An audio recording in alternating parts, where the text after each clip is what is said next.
out here working in the garden. I like to garden. I do. I like to garden, and I like to hunt sometimes. If I ever could go out hunting, I would. I like to fish. I'm pretty good at that. I like to be self-sufficient. I like the idea of being self-sufficient. I don't even know what self-sufficient means, but I like the idea of it. It's like, I like to make food. Well, Kim likes to make food. She's pretty good at it. She likes to make jelly, and she makes her own pasta and her own bread, which is pretty cool. And she also makes like things around the house. Like she likes to make candles, and she likes to make soap. And did I mention candles? She likes to make candles. And no, I think like we'd like to be homesteaders, but we don't know how to be homesteaders. It's like what the homestead. That's what's going on here. So if you're watching this channel, and this is the very first episode, if you're going to continue to watch it, fine, subscribe, like, whatever, comment, do the like, subscribe, and comment, do those things, but don't do it because you're going to learn how to homestead. That's not the reason. Because what's the homestead?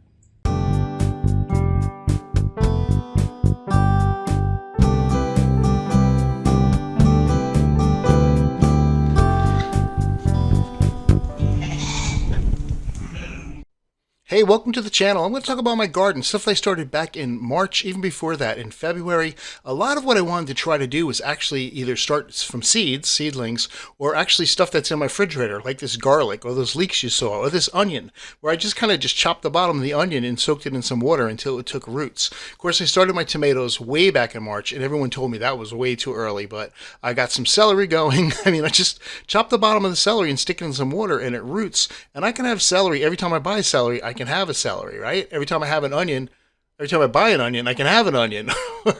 or every time, or a potato. Well, if I just take one of my potatoes, here's the garden outside. I wanted to do potatoes. I wanted to start them in the boxes. I thought this was a cool idea because I understood it, like potatoes would spread all over the place. So I was going to do that, and I got some dirt, and I got some horse poop. And I know you're not supposed to use the horse poop right away, but I had this crazy idea that if I just put the horse poop on the bottom, and then I had all these my wife likes to shop on Amazon. We get a lot of boxes from Amazon. So I had saved some of the boxes so I could put them on top of the poop. And my theory was, by the time the boxes disintegrated, the poop would be starting to be less hot, and it would actually start to fertilize the plants. So who knows? It really could be a bad idea. I probably should have just stuck the poop in it, let it compost for a year, but that's what I did. I also did the boxes, no poop, maybe poop underneath the boxes, and then the boxes with dirt. And I just cut some potatoes, and I put them in there, and they grew. They started to get some little roots. What do you call them things? Spuds? What do you call it? The eyes start to grow? Anyway, the little spuddy things started coming out of potatoes. So I planted them outside. I planted my celery. I planted my onions and my garlic and my leeks and my broccoli. And everyone said to me about the tomatoes, they were like, you can't plant tomatoes in March. It's much too early.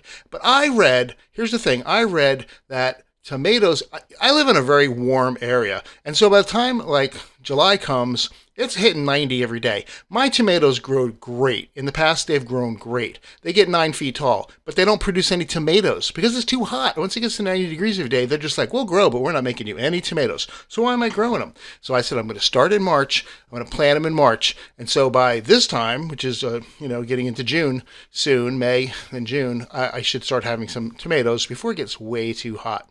So here are some of my other plants that I did.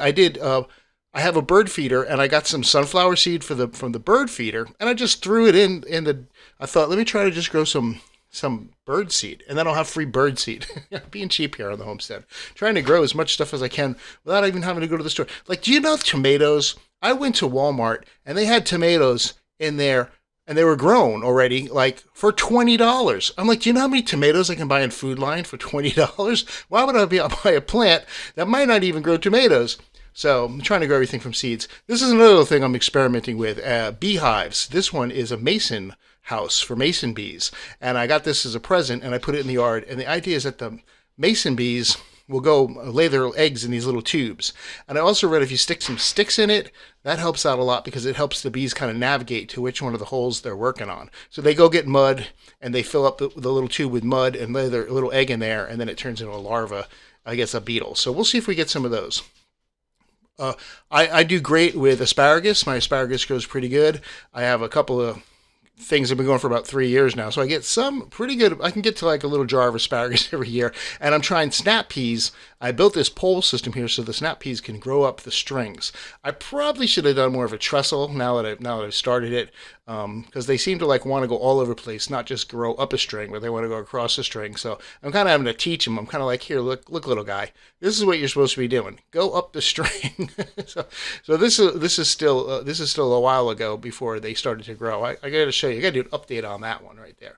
So what else do we got in the garden? Here's the potatoes. They've actually started to grow up in the boxes. I'm expecting a lot of potatoes in those boxes, and for free. I mean, I just had the potatoes in the house. They were just getting old and getting little spuds on them.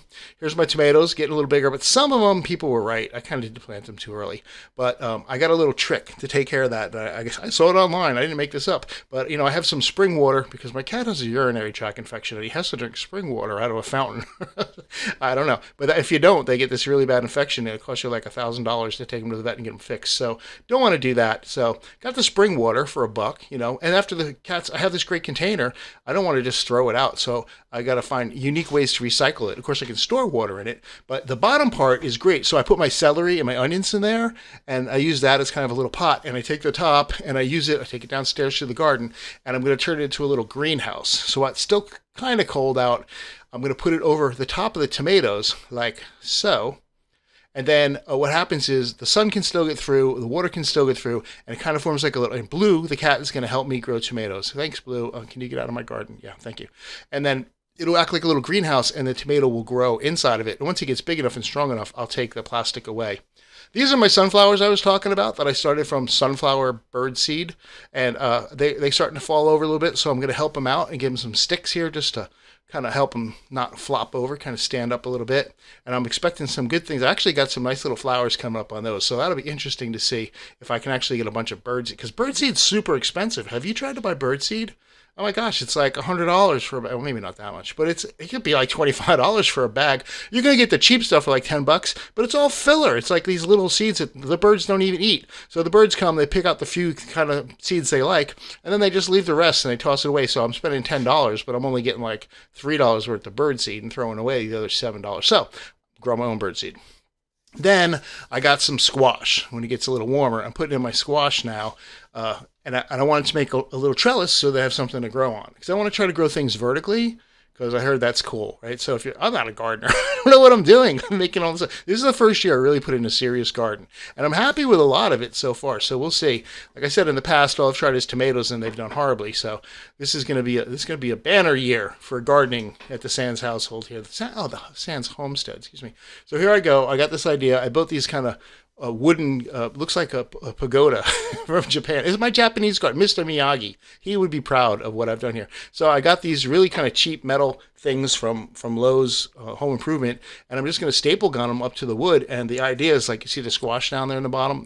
Not much going on now, but the idea is they're going to get bigger, and as they get bigger, they'll grow vertically, and they'll grow up these metal poles here, and then wow.